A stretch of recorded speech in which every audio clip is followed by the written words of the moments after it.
I think there are a lot of aspiring YouTubers out there who want to take their video game to the next level, so they think, I need to buy a mirrorless camera. And to that, I completely disagree. Even though I bought this Sony A7C full-frame camera 6 months ago, my go-to camera for vlogging is actually the Sony FDR X3000 action camera, because I honestly prefer the footage I get out of this, at least when I'm filming during the day. So the quality of the action camera isn't nearly as good at night, but they're really that different right now. Okay, if you're filming this at night, it's not going to be the best quality, but there are other advantages as well to these more discrete cameras like a GoPro, which I bought this yesterday, is still experimenting. First of all, footage is going to be much more stable because it's easier to stabilize a smaller sensor camera. The main reason I prefer it is just because I can just fit it in my pocket. And if I can fit it in my pocket, I'm going to take it with me everywhere. If I'm suddenly inspired on the street or I see something really cool I want to capture, I can just whip out the camera and capture it. But this big mirrorless camera, it's much bigger and heavier, so it's just a bigger investment to take it out. I'll have to bring maybe a shoulder bag or a backpack, so I'm just not going to want to bring it out with me every time I go. I'm more likely to miss the shot. At the end of the day, the whole point of cameras is to capture interesting footage. It doesn't really matter what you film it on. What matters is what you're filming. Some of the funniest videos I've seen were filmed on a cell phone, so don't worry too much about the gear you have. Cell phones these days are ridiculously good, so you probably don't need a camera. Another thing I don't like about big mirrorless cameras is that they draw so much attention. If you're shooting somebody else, they see this big mirrorless camera, they might get intimidated and you lose the authenticity of the moment. Whereas with these small discrete action cameras, they don't take it seriously. Like, people will literally ask me, like, what is that? What is that? Now, that being said, there are certain shots that you can get with the camera that you can't get with, like, say, your cell phone. Like, for example, if you want to get those really cinematic shots, the blurred out background. 35 millimeters, look at that background blur, that bokeh. Ooh, it's juicy. Although now phones do have portrait mode, but if you want to get something maybe higher quality looking, you want to get better low light footage, then that's when, okay, maybe you need a mirrorless camera.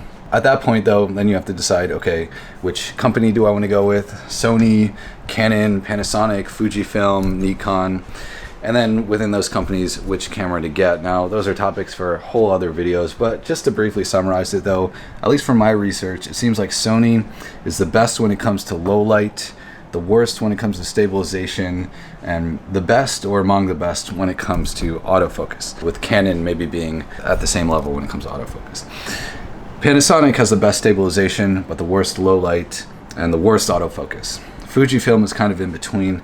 Canon, I don't really know, although I heard somebody describe it as the Apple of cameras. I went with Sony, and then, okay, say you go with Sony, then it's like, all right, which camera do you get? Again, another topic for another video, but just very briefly, they're the APS-C cameras, which are cheaper, more compact, smaller, lighter.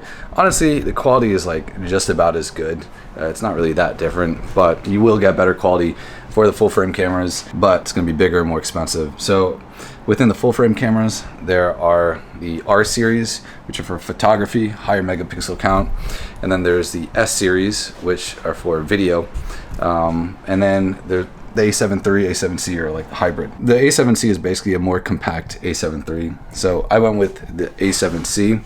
Then you decide, okay, which camera body to buy. Now you have to decide which lenses to get. I first bought two lenses, the 16 to 35 millimeter f4 lens and the 24 to 105 millimeter f4 lens. And I like them both equally. I think for video, if you're vlogging, then 16 to 35 is probably what you're going to more lean towards, which is what I'm filming with right now at 16 millimeters. I also like that it's a lot lighter. The 24 to 105 is a lot bigger and heavier, but you have a really good range. If I'm going out and trying to film other people, make them look good, then I'm going to lean for the 24 to 105, because then you can get those telephoto like portrait shots, blur out the background, make them look really good. 24 millimeter on the wide end is, I think that's like a really good width where it's like wide enough to where you can get everything, but not so wide that you get this distortion. I like them both equally. I did get another lens recently, the 35 millimeter 1.8 lens, but that was more just a luxury because I wanted a lens that was faster, meaning a higher aperture or lower f-stop than f4. But I went with 35 millimeters because it's kind of a good environmental portrait focal length. Also, I kind of just wanted to see how I feel about prime lenses, so that's more of an experiment. We'll see how I like it. So far, I love how small and light it is, but I really like the versatility of the zoom lenses. So that lens is definitely going to be more probably just used for special occasions, and I'll probably be mostly using these two zoom lenses. But yeah, that's what I went with. Yeah, my main complaint with the mirrorless cameras for vlogging is the stabilization, especially with the Sony cameras. I mean, the Sony A7S III has better stabilization, so maybe with that one it's fine, but then you're paying $3,500 for the camera body, which is absurd. With the Sony A7C, stabilization's not that great. There is the gyro stabilization feature, but I found that to be kind of a pain in the ass. You can't bulk stabilize the files, you have to do them individually. Generally doesn't really work well unless you jack up the shutter speed, which you can only really do during the day. And then also when you do this stabilization, you have to turn off the stabilization in the camera. You're committing to it. You have to have the setting correct before you film it, and then you have to stabilize it. Also, the stabilization, it crops in post. So if you're filming 1080p, then you're gonna get less than 1080p because it's cropped. But if you film 4K, well, this camera, the Sony A7C, doesn't have 4K 60 frames per second. So you would have to do 4K 30 or 4K 24. 4K 30 is cropped a little bit, so you're gonna get even more crop after the stabilization. 4K 24, you get some crop and it'll look fine, but then it's 24 frames per second. I prefer 60 frames per second. All right, I just said a lot of crap, but not really gonna be that stable handheld, even with a GorillaPod or one of those monopod things. You could use a gimbal, of course, but gimbals are heavy as hell, take a long time to balance. I work this thing. Huge, bulky, and honestly it's just not practical at all unless you're planning to film other people or it's like a really staged shooting. So yeah, I think at the end of the day, much prefer these action cameras. Just easier, you just turn it on, point, shoot, done. Mirrorless cameras, you gotta like deal with the lens getting dirty, having to clean it, maybe the sensor getting dirty if you're switching lenses all the time and you get sand in it at the beach. You gotta get lens cleaning kits. Bigger, bulkier. I prefer this, but this mirrorless camera definitely has its place. If I'm doing photography, of course I'm gonna reach for this. I wanna get the best quality, I'm gonna use this. Grateful for this camera, it's been fun, but let's get out of this hotel room. I'm bored as hell.